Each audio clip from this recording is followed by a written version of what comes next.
Hey, so today I'm going to show you how to install Audacity plus their effect plugins through Muse. Right now I'm on Windows 11, but the install process will be exactly the same on Windows 10. So right now we're on Audacity's website, and you'll be prompted with these two options. You have Download Audacity, as well as Audacity plus free effects and samples. We're going to click on the one to the right here. Then you will see muse_hub.exe will be installing.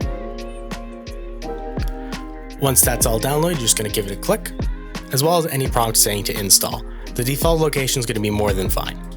Now we're seeing getting Muse Hub ready for you. It'll launch once ready. We're just going to let that do its thing. And now we see Muse Hub. This here is going to be where you're going to be installing Audacity as well as all of your effects. So right now we're going to click on Get Audacity. It's just going to be downloading here. Just give it time to install. And we can double click on it. And as you see, Audacity itself is installed. If you are just here for this and don't need any effects plugins, you can close this video now. You are all set to go. To get the best sound out of Audacity, you're going to want to download some effect plugins.